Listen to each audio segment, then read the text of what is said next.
नमस्कार, मैं प्रद्युमन जोशीला प्रोफेसर संपत सिंह के सबसे माड़े राजनीतिक दिन आ गए हैं।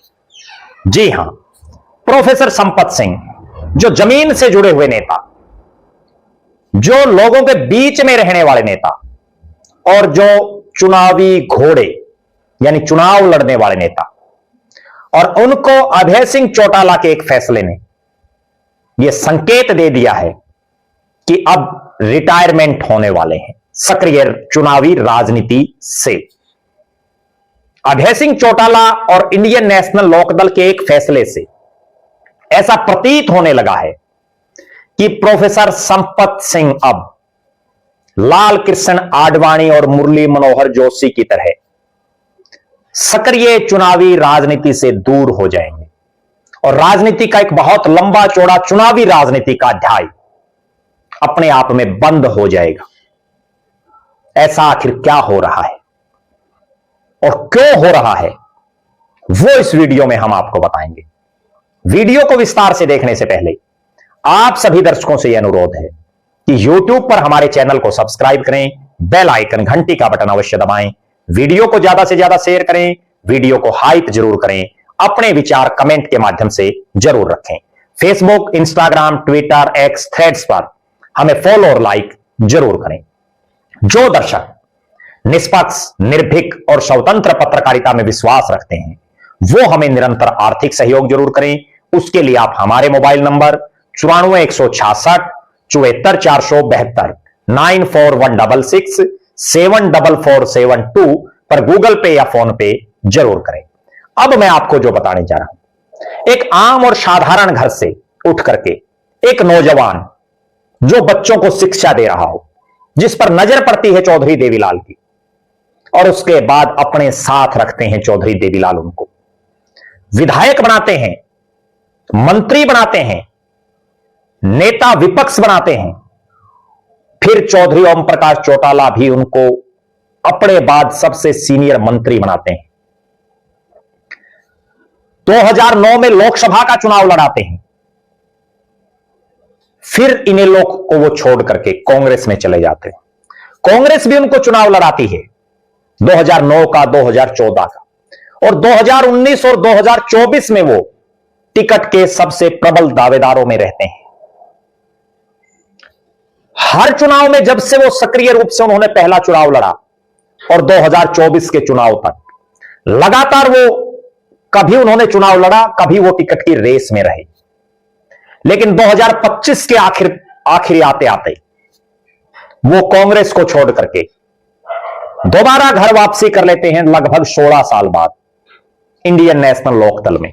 एक बड़ी कड़वी बात मैं बताता हूं, कोई भी राजनेता हो, जब उसके बाकी राजनीतिक पार्टियों में जाने के और बाकी राजनीतिक पार्टियों में अपने ख्वाब पूरे करने के रास्ते जब बंद हो जाते हैं तो वो शख्स अपनी पुरानी पार्टी में आ जाता है, उसको घर वापसी बोलते हैं। जहां से पार्टी छोड़ी उसी पार्टी में वापस आ गए। वही काम किया प्रोफेसर संपत सिंह ने। खुद प्रोफेसर संपत सिंह की इच्छा रही, बार बार उनके बयान आते रहे कि वो काम करना चाहते हैं, वो खुद चुनाव लड़ना चाहते हैं। बाकायदा वो ये भी कहते हैं सार्वजनिक तौर पर कि 2024 के चुनाव के लिए दीपेंद्र सिंह हुड्डा ने उनको कहा कि अंकल जी, इस बार आपकी बजाय मैं गौरव को चुनाव लड़ाना चाहता हूं, तो भी वो मान गई। लेकिन जो ही चुनाव नजदीक आया, प्रोफेसर संपत सिंह सक्रिय रहे। निर्दलीय प्रत्याशी के तौर पर अपना नामांकन भी उन्होंने दाखिल किया, हालांकि बाद में उन्होंने अपना पर्चा वापस भी ले लिया। यानी चुनाव लड़ने की कसक उनके दिल में रही।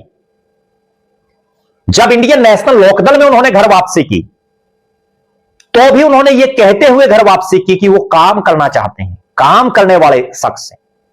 लेकिन अभय सिंह चौटाला और इंडियन नेशनल लोकदल के एक फैसले ने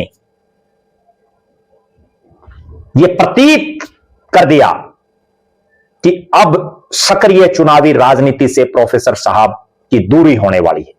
क्यों? क्योंकि अभय सिंह चौटाला और इंडियन नेशनल लोकदल ने उन्हें अपनी पार्टी का राष्ट्रीय संरक्षक बना दिया। संरक्षक मींस पैटर्न भी कह सकते हैं, मार्गदर्शक मंडल बीजेपी में आप सबने सुना होगा।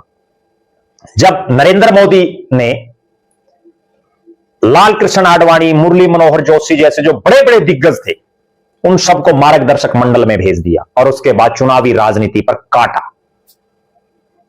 कोई भी संस्था हो, कोई राजनीतिक विंग हो, कोई खेलों से जुड़ी संस्था हो, कोई अन्य संस्था, जिनको भी संरक्षक बना देते हैं, वो एक तरह से आप ये मान के चलिए कि मार्गदर्शक मंडल टाइप में ही होता है। तो यहां प्रोफेसर संपत सिंह को जो संरक्षक का पद दिया गया है, उससे प्रतीत हो रहा है कि अब चुनावी सक्रिय राजनीति से प्रोफेसर साहब की दूरी होगी। उम्र भी उनकी बढ़ती जा रही है, स्वास्थ्य भी मेंटेन रखना जरूरी है। और हिसार से कांग्रेस के सांसद और उनके पुरानी पार्टी के साथी जयप्रकाश जेपी ने तो स्पष्ट कहा कि संरक्षक या पैटर्न का मीन्स यही है कि अब आप घर बैठो, अब आप सक्रिय चुनावी राजनीति से दूरी बना लो, ये इशारा होता है। और प्रोफेसर संपत सिंह की भी कहीं ना कहीं ये इच्छा जरूर है कि वो अपने बेटे गौरव संपत सिंह को राजनीति में सक्रिय करें। और इंडियन नेशनल लोकदल या किसी भी एक परिवार की पार्टी में कभी ऐसा नहीं होता कि वो अपने परिवार के अलावा एक घर में 2 टिकटें दे दें। कोई इत्तेफाक ऐसा नहीं दिखाई देता।